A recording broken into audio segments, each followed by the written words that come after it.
This is the Ielts listening test. You will hear a number of different recordings and you will have to answer questions on what you hear. There will be time for you to read the instructions and questions, and you will have a chance to check your work. All the recordings will be played once only. The test is in 4 parts. At the end of the test, you will be given 10 minutes to transfer your answers to the answer sheet. Now turn to Part 1.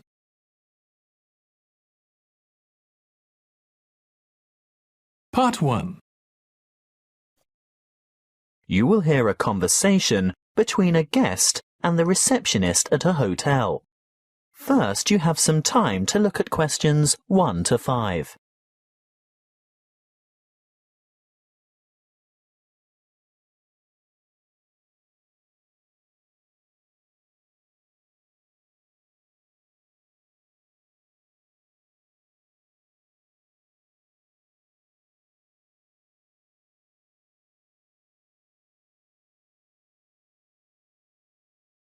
Now we shall begin. You should answer the questions as you listen, because you will not hear the recording a second time. Listen carefully and answer questions 1 to 5. Good afternoon. My name is Kelvin Jones. I booked by internet yesterday. Good afternoon, Mr. Jones. Welcome to the Armitage Hotel. Can you spell your first name for me, please? Certainly. K-E-L-V-I-N. Thank you. Do you have your booking number? Or perhaps you printed out your confirmation? Yes, of course. I don't have the printout, but I did remember to note down the number. It's OOL2381420. Thanks. OOL2381420. Oh, I see you've stayed with us before. Yes, on several occasions. And do you still have the same vehicle registration number? HQW5919? Well, no. This time I have the company car. And what is the registration number? Oh dear, I can't remember. Hang on a minute. Here it is on the keyring. HUV 3331. Thanks. HUV 3331. Now, today's the 21st of May, and I see you've booked a deluxe room on the 5th floor, room 501. Really? I booked a deluxe room? I usually only ever have a standard double room. It's the off-season, Mr. Jones, and we've upgraded you. How nice.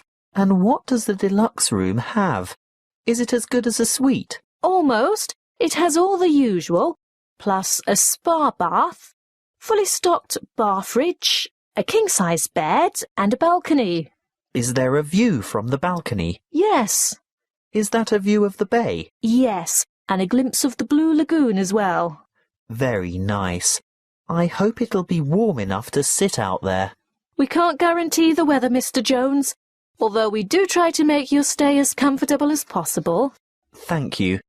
Now that you mention comfort, is it possible to have some extra pillows, please? I have a sore shoulder, you see, and I need to prop it up at night, or I don't get any sleep. Well, you'll find pillows on the bed, of course, and we can send up a couple more later. Well, I'd appreciate that. One more thing. You paid by credit card over the internet. Can I see your credit card, please? Oh, of course. And some photo ID? What would you like? Driver's license? Yes, that's fine. You're staying for 5 days, is that right? That was the original plan, yes. But the conference has been cut short by 2 days because the keynote speaker is ill. So I'll be going home on Wednesday. So that's just 3 nights in all. Afraid so. Before you hear the rest of the conversation, you have some time to look at questions 6 to 10.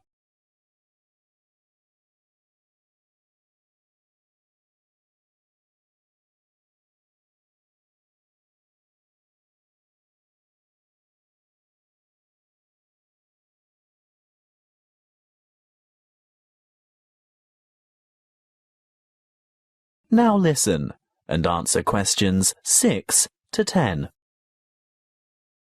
Is there anything else I can help you with? Actually, there is.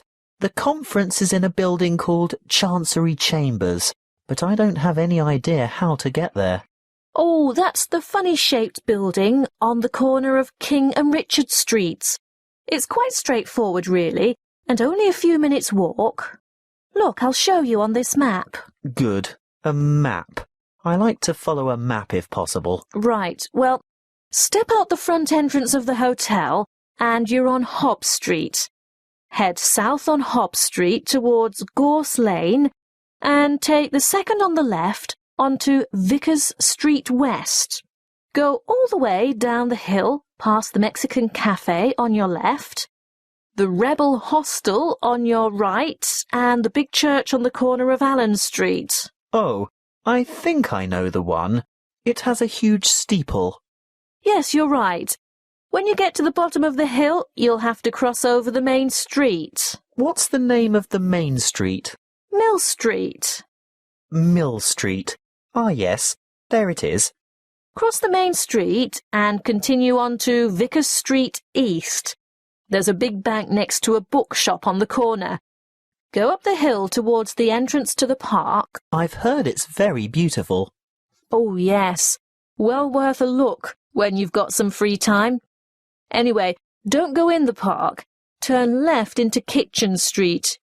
You'll walk past Bowen's Bistro. Actually, probably the best place to get a good lunch at a reasonable price. After Bowen's, take the second left into Baker's Lane. It's a very short street. Then take the first on your left onto King Street, and you should see the Art Deco Chancery Chambers building a bit further along on the corner of Richard Street. Oh, thank you for that. I'm most grateful.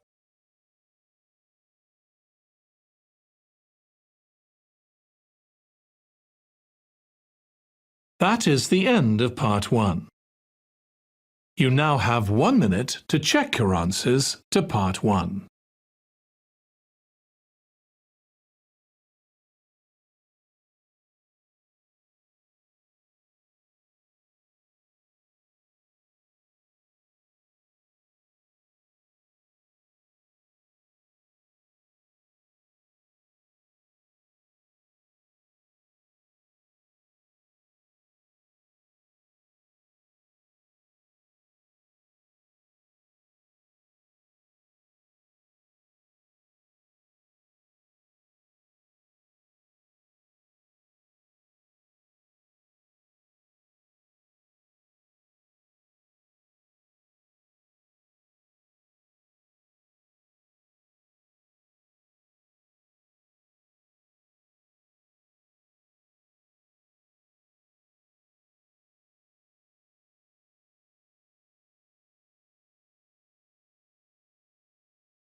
Part 2.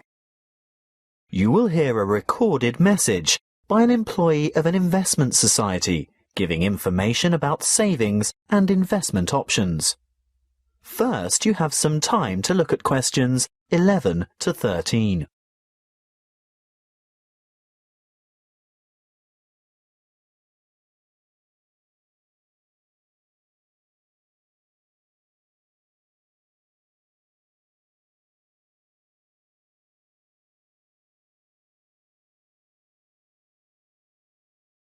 Listen carefully and answer questions 11 to 13.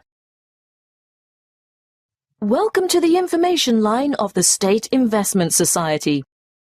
Why would you choose to put your money into an investment society and not a bank? Well, SIS offers everything you'd expect from a bank, but the difference is we're a cooperative.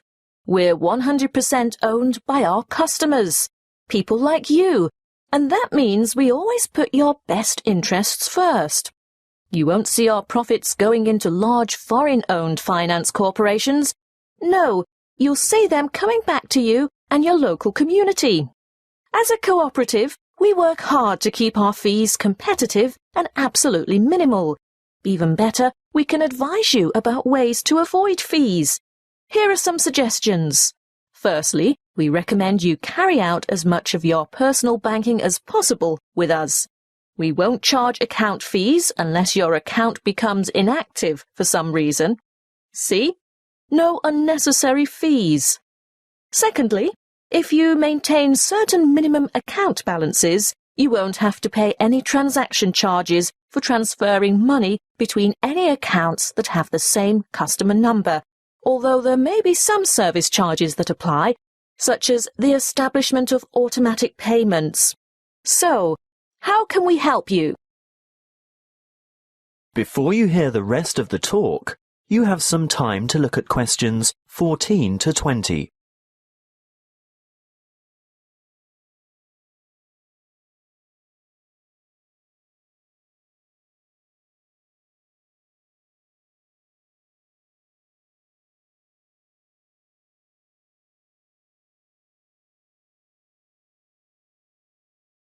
Now listen and answer questions 14 to 20.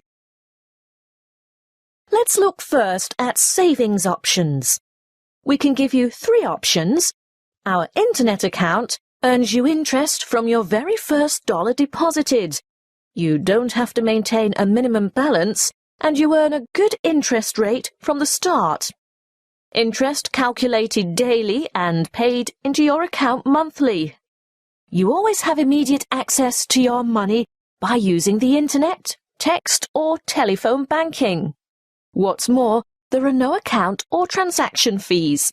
With our Stairs Saver scheme, the more you save, the higher interest you earn. Again, there's no minimum balance, but as your balance grows, you'll earn higher interest rates. There are 3 interest tiers or steps, plus bonus interest. Interest is calculated daily and paid monthly. Now, what about access to your money?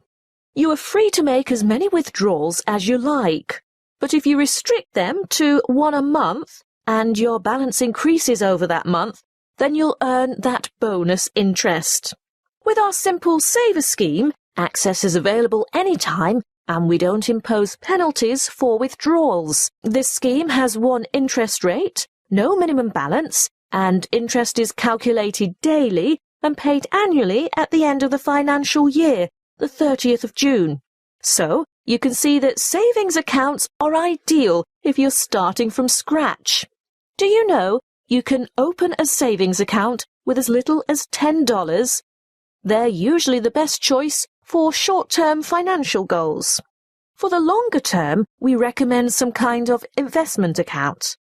Let's take a look at our investment options. Starting with the safest, the most secure, low-risk option is a basic term deposit, starting with a minimum deposit of $1,000. Interest is calculated daily, but you can choose whether to have it paid out monthly, quarterly, or at maturity. What we recommend if you really want to see money grow is having interest compounded quarterly. You'll only get access to your funds when your term deposit matures, so be sure to think carefully about the amount of time before you lock it away.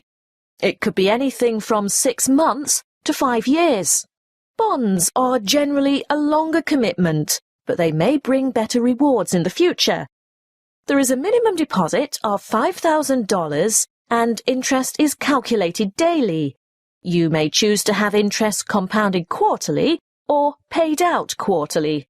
And, of course, you'll have access to your money when your bond reaches maturity. Looking really long-term, there is our retirement fund, which is, of course, a savings plan for retirement. There is no minimum deposit, but the good news is that you can choose to contribute a certain percentage of your income before tax is paid on it. As for interest, well, you choose a particular type of fund which has a different level of return depending on the level of risk. And access? Well, not before you turn 60 years old. As I said, it's a retirement scheme. That is the end of part 2. You now have 30 seconds to check your answers to part 2.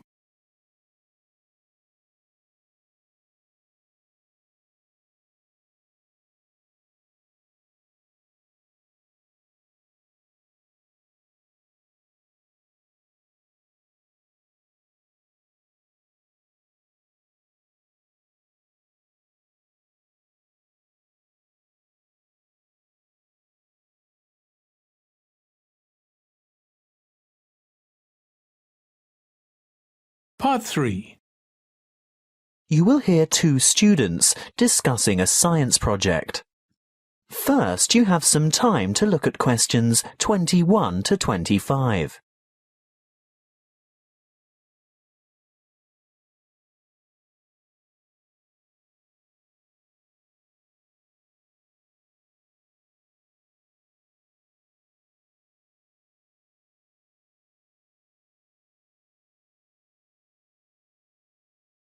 Listen carefully and answer questions 21 to 25. Hi, Julia. Hi, Bob. Thought about the science project yet? Which one? The presentations are scheduled for next month. The experiments that you and I are working on to demonstrate density, buoyancy, and the compression of gases. That'll be complicated. Well, it's not supposed to be. It'll be part of the Making Science Simple series that's being showcased next year, and we have to be ready to demonstrate by the end of next week. Oh, well, simple, you say? Yes, not just the concept, but the materials too. We have to use cheap, readily available common items. Expensive lab equipment is out of the question. I remember something about using recycled or throwaway items if possible. Anything portable that we can bring into the lab. That's right. Well, any ideas for the project? What about the classic Cartesian diver? Is that the same as a Cartesian devil? The invention named after the famous French physicist René Descartes. Yes. A long time ago, superstitious people labelled it that because they couldn't comprehend the scientific principles it demonstrated. They thought it was black magic. How shall we do it? By keeping it as simple, transparent and economical as possible. So, to start with... Open your pencil case and let's have a look. You haven't got any... Any what? Paper clips. Oh, there are lots of them in the bottom of my bag. They slip off my papers and collect in the bottom. Look, here's half a dozen. But they're all big metal ones. I want little ones. Small, vinyl-covered multicoloured ones. Oh, I've got one or two of them too. Great, and if we look around, especially on the floor, we're bound to find a few more. See? Here. What else do we need? A small rubber band. Well, I've got one of those in my pocket. No, not that kind. Let's go and ask Tara. Why? Those really small coloured bands for making ponytails are ideal. Hey, Tara? Yes? Have you got any spare rubber bands, like the ones you fasten your hair with? Oh, heaps. A whole packet full. Help yourselves. Terrific. So far it hasn't cost us anything. What now? Let's go and rummage through the recycling bins beside Joe's mini market. What for? We want a 2-litre plastic soft drink bottle with lid. Hey, I draw the line at sorting through other people's rubbish, and we're also not likely to find one with a lid. Well, go into the store and buy 2 litres of soft drink. What flavour? It doesn't matter what kind of drink you get. Just make sure it comes in a clear PET bottle. Where are you going? To the cafeteria behind the resource centre. What for? I'm after some straws. I can get them from the shop when I buy the drink. No, I've seen theirs. They're the waxed paper ones. We need clear plastic, and I know they've got them in the cafeteria. I'll also see if I can get a tall plastic cup from there. Good luck. Meet you back here in 5 minutes. Maybe longer because I want to go over to my locker and get a wire coat hanger. Before you hear the rest of the conversation, you have some time to look at questions 26 to 30.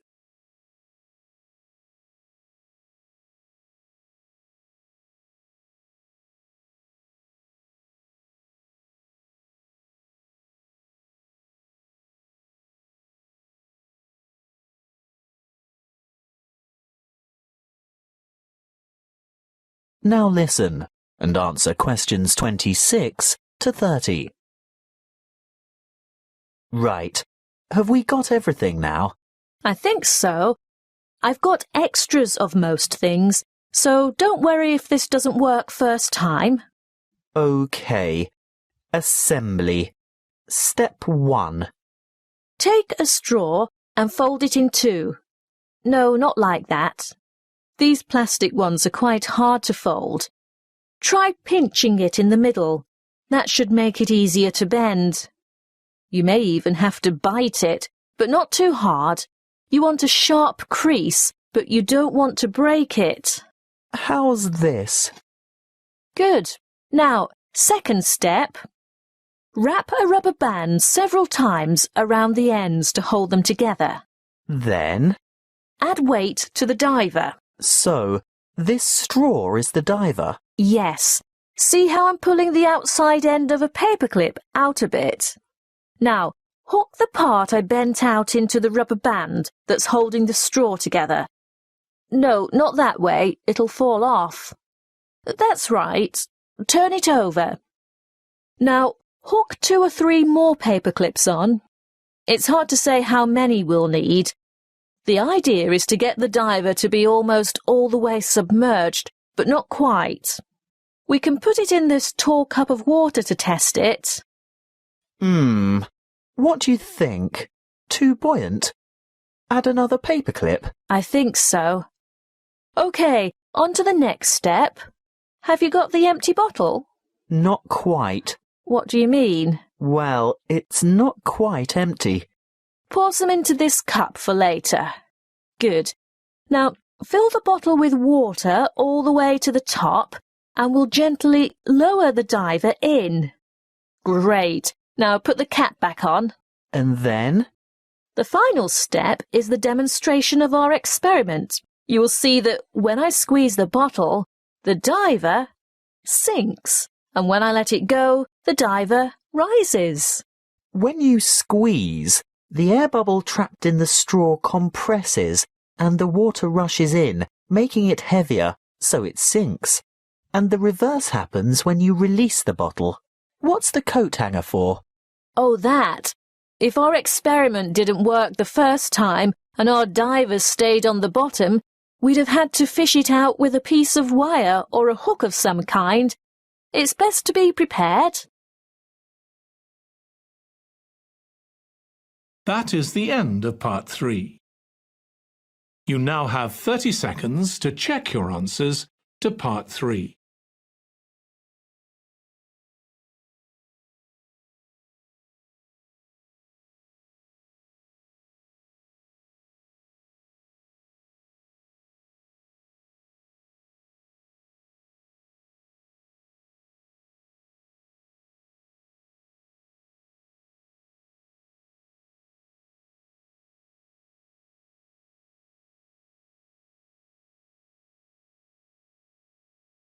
Part 4.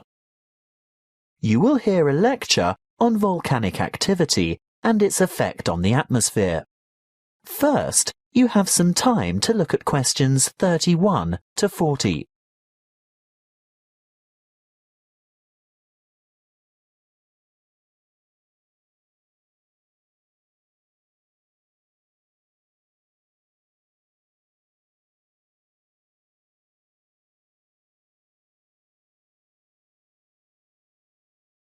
Listen carefully and answer questions 31 to 40. Good morning, everyone.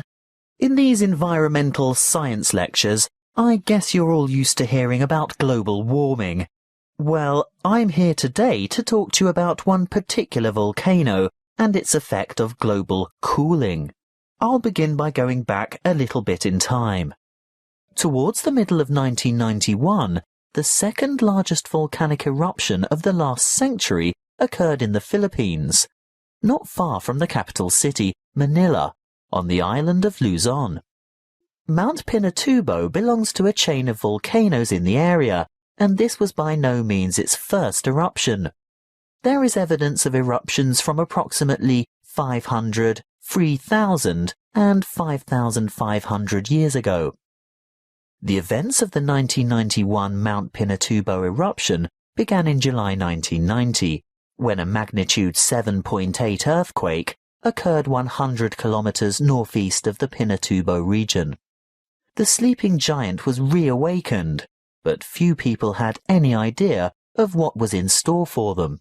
In mid-March 1991, many earthquakes were experienced around Mount Pinatubo, and this is when volcano scientists, or volcanologists as they are called, started their investigation of the mountain.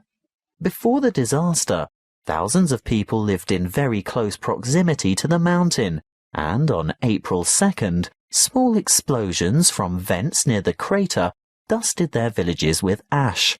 This resulted in the order for evacuations of 5,000 people later that month.